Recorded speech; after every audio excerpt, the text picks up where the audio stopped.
always stop in the destination of the bent arm blade position. So don't do it continually, right? So stop with the destination point and start a new one. Which one, it doesn't matter. So you can make circle movement, diagonal movement, or just simple movement. Because this line is a semi-high line. It's not a high line, not a low line in the standard. Yeah? So it's possible to make every kind of engagement against this. I try to give a significant signal for the student about the type of the engagement. So it has to be visible. So relatively big movement. So if you do it very small and very technically very good, it's difficult to make the So a bigger range of movement and stay further from the blade. Don't stay very close to the knife. Right? The student is practicing the movement of the disengage. Right? Repeat it in line as well. Okay, not longer than for 5 minutes, and after that we continue with lengthening that practice. And after the first pair exercise coming. This is Wednesday today. 20 to 1, that's the end of the morning training. This time no blade contact issues. Don't watch the opponent's hand. Don't watch the coach's hand. Try to watch to the coach area, and how to make the disengage is will be in your peripheral vision, not in the central, right? So don't watch the hand. Watch somewhere here. Okay. You know the bent arm blade position. You have to set after a thrust to the place what I say. So I say second, thrust, chain 6, thrust, 4, thrust, 17, thrust. Okay, I will say the name of the bent arm blade position. Short distance, okay? Short distance. No, without gullet count. Thrust please, straight thrust. Set into quart. Thrust. Quart.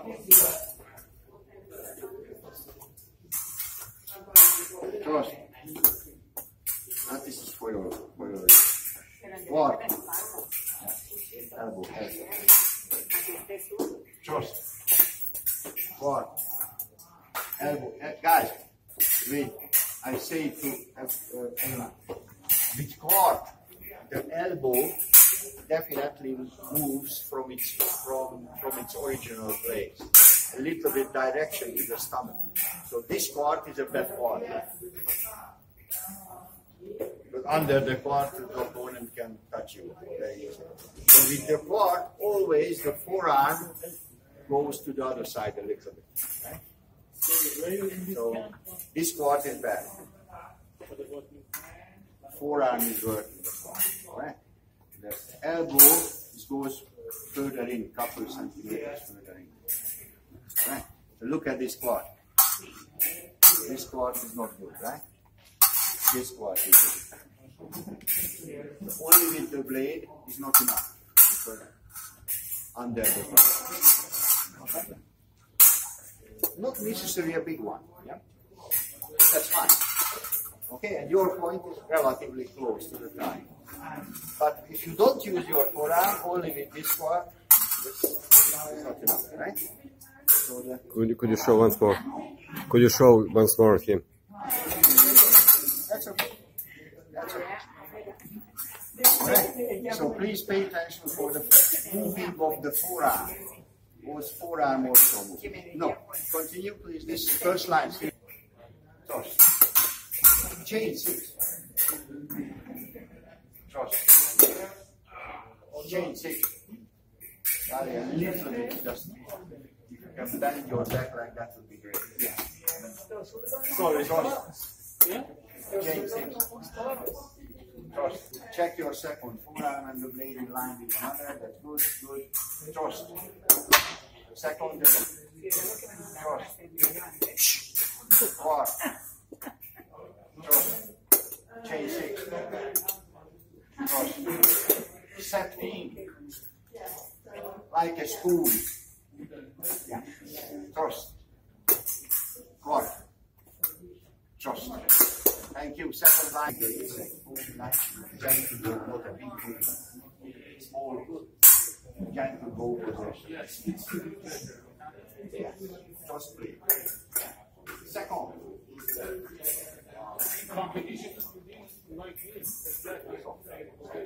Trust. Second. Trust. Second. Trust. Chain 6. Yeah. Trust. Chain 6. Trust. Chain 6. Trust. Chain 6. Trust. Chain 6. Trust.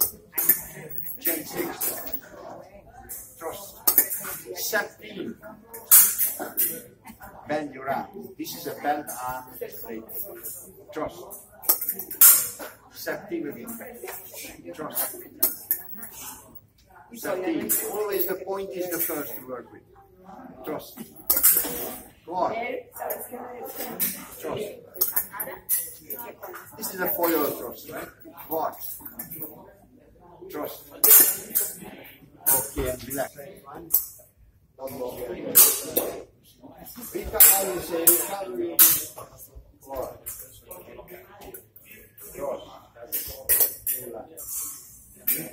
And I don't say recovery. I will say go back with second. And I say trust, always the hand is the first. Nothing. The hand is precedes the footwork.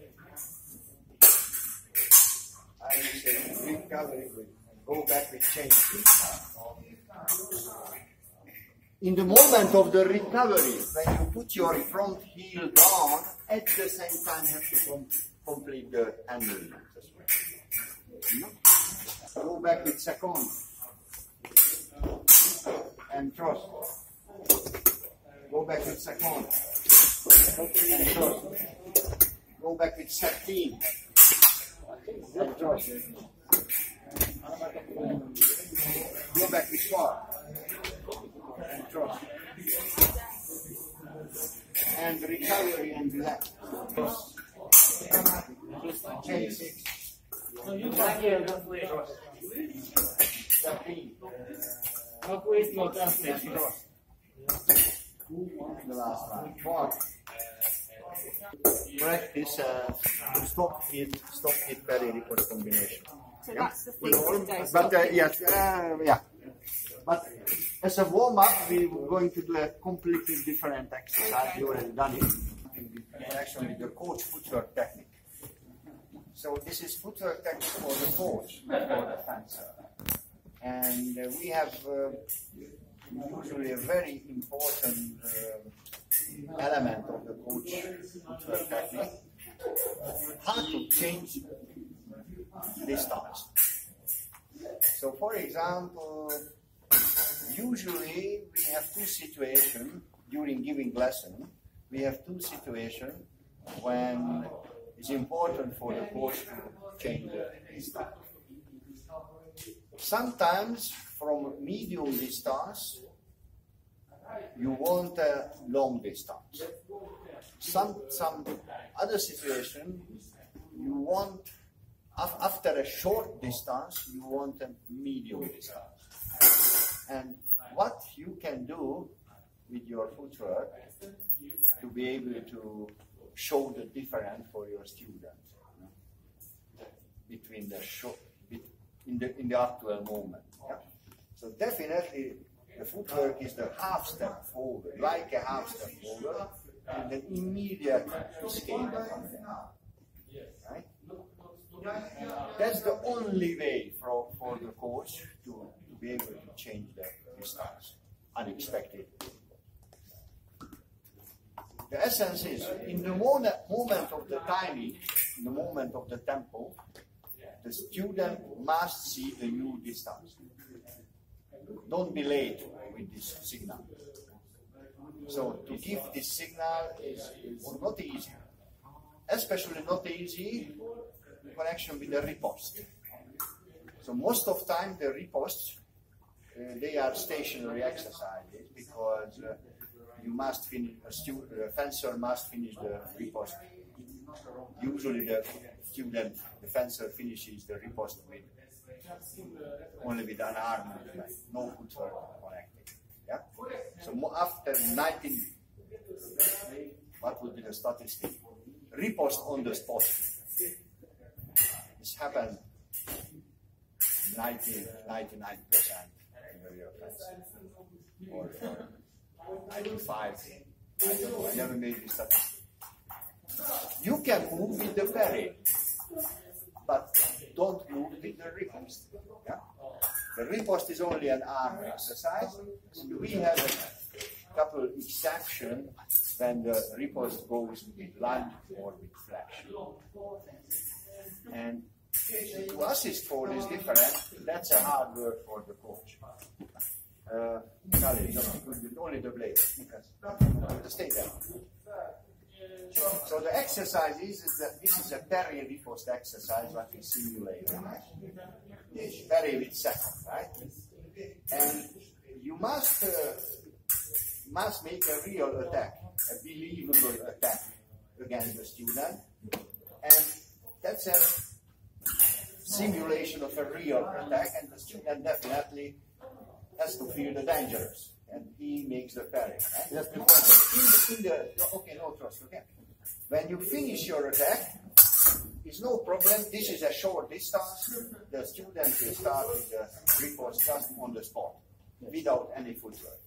That's happened in the real fencing the most. Riposte on the spot, only with arm extension. You can move with the parry. I start my attack and you can start to step back. But the riposte is happened just from the place. That's a short distance. Just keep going with the second, okay? So, and to ask the riposte, to ask for the riposte on the body is easy, because the coach only has to finish the attack, and after that stay, and the student finishes the riposte on the shoulder. The difficulty is when the coach wants the riposte with lunge or with flash. It should happen. No, not very, very often, but should happen. You want your student to make a parry riposte with lunge or with flash. You must attack your student the same way. Yes? And this is a short distance.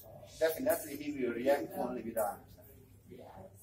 Now I try to make a different signal for a different riposte. Right? Yeah.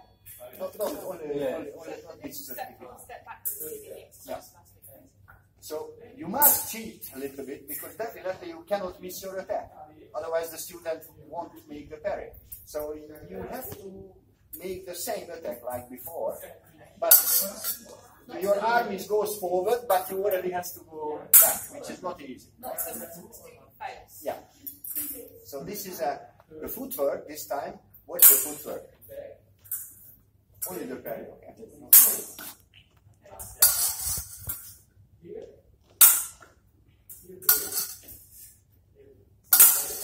So in the moment of his parry, before he finishes the parry, he has to see only the arm extension is not enough with the riposte. Definitely he has to connect with the lunge as well.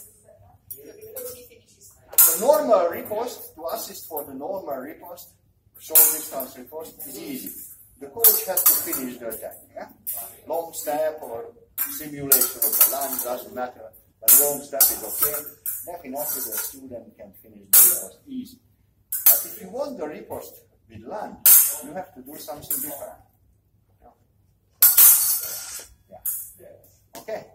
So always half step and go back. Look at it.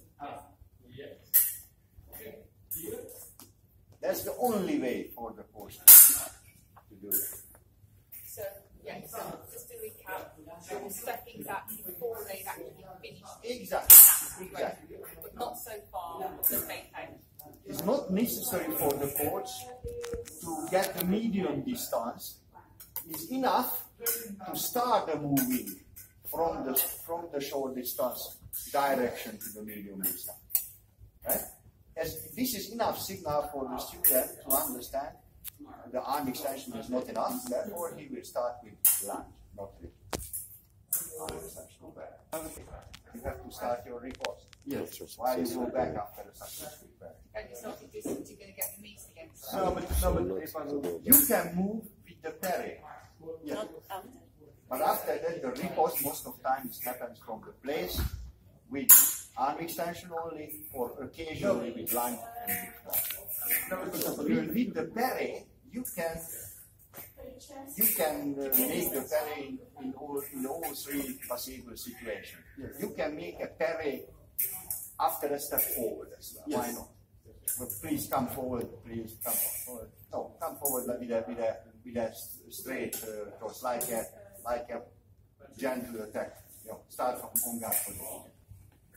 But no, we step forward. Okay, so yeah. So start it. Oh. This time and parry. Yes. And parry. Yes, sorry. Oh, it's second. This time you finish your parry after a step forward. Yeah. Should happen, I attack you, you protect yourself with distance first, and finally the second. Yeah. This time you make don't see the riposte now. Only I would like to respond to your question, right? Yeah. So you can move with the parry. Yes. Backward, forward, and you can make parry on the spot. Yeah. On the spot. So all three possibilities are there all the time. Yeah. So what is a coach prefers? Parry protection happens parallel with the distance protection as well. So can you remember that was the three possible kind of what sort of possibility we have for defending fence? Defend with distance, defend with the blade, and the target with rope. Yeah.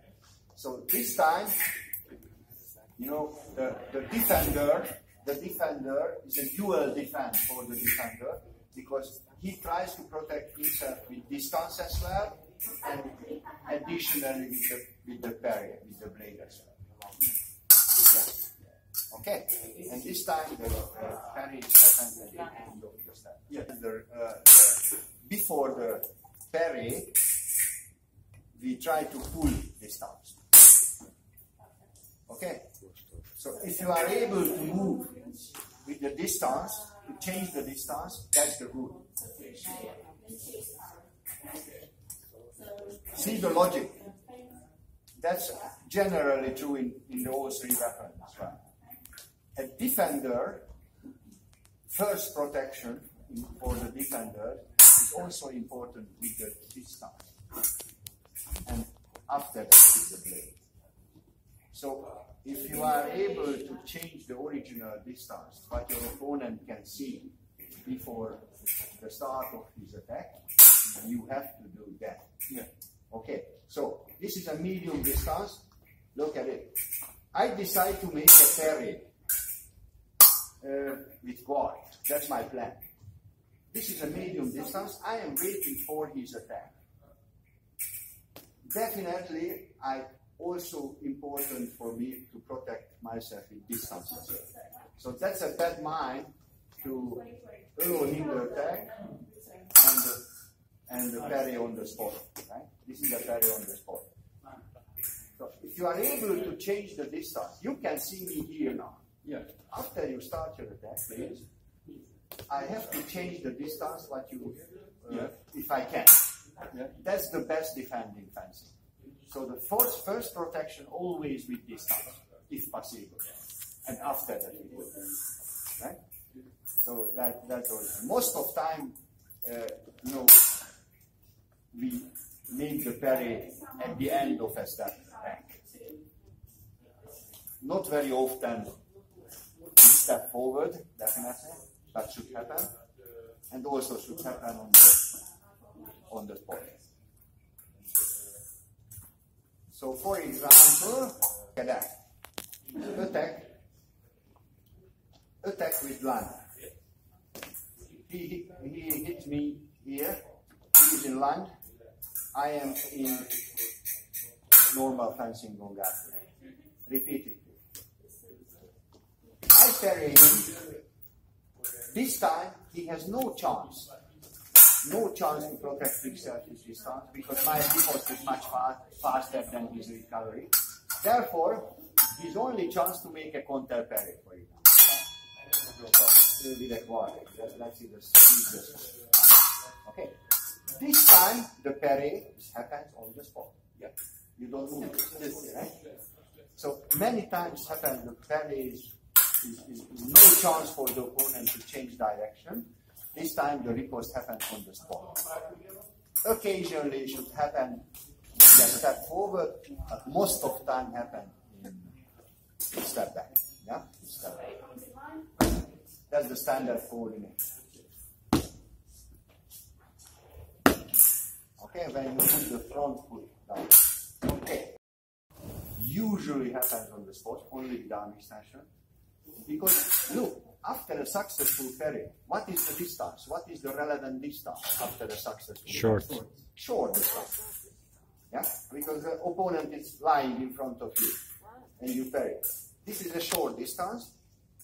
It's enough for you to extend the arm for your riposte. But it's two different things. Don't mix it. Don't think. Try to change distance with the parry, and the riposte is most of the time is only arm extension. Riposte, arm extension. No, so that was the main topic what I wanted to say. So if you want to change distance, when the coach wants to change the distance, which is a visible change for the student, definitely the coach must use his footwork. Can you remember 2 weeks ago, 3 weeks ago, we had an exercise for the medium distance, basically between the two people, and the coach controlled the footwork. Student timing exercise. That was the signal for step forward line. I'm doing the same. Half step forward and back in this case. So what's my field? This is a full step. Student finishes with a full step. So the distance is just the same. Medium distance. It's just the same. And now the different distance. I created a new distance for the student with this footwork. Yeah. That was a half step, and so if you want the riposte on the spot, it's not a problem. You finish your attack, and the student finishes the riposte from it. But if you want the riposte with land, definitely you must use this footwork.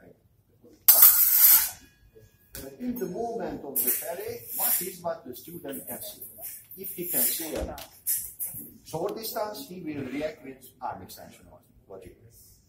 If he can see a longer distance than a distance of a short distance, definitely he will put the line as well into his. Again, circular. It's a warm-up exercise. Not the stop defend the parry subject. It's a completely different.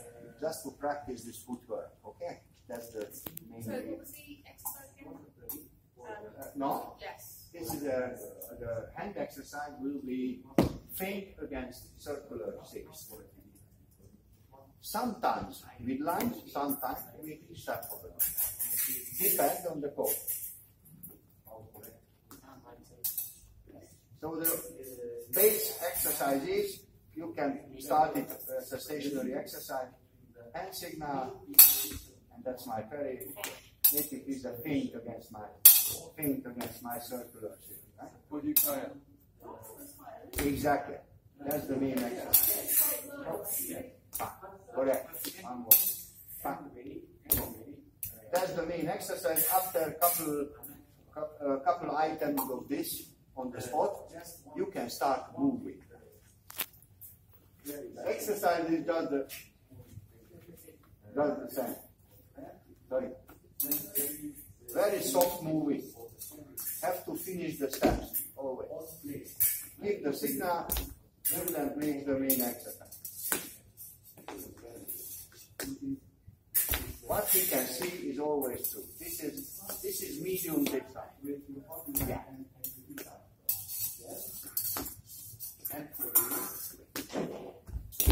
That was the long distance. The first intention, step forward lunge, and was the first. Thank you very much. Okay, so please practice this footwork, this coach technique, footwork technique. The main exercise is feint against circular 6, most of time with lunge, medium distance, and occasionally with step forward lunge. And try to give this signal absolutely obvious signal. Yep. Hand timing exercise.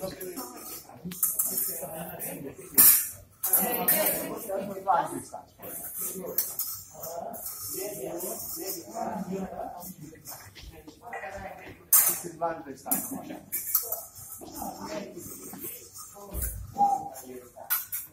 This is the lunge distance. Good explanation.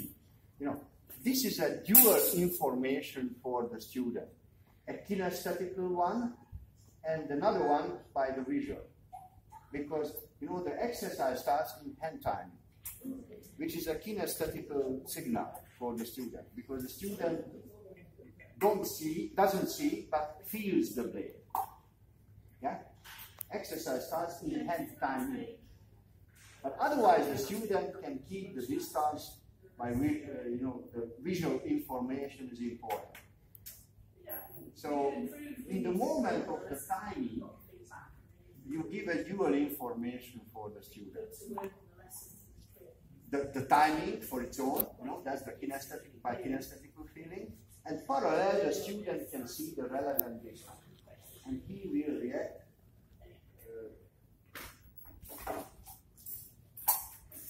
as he sees.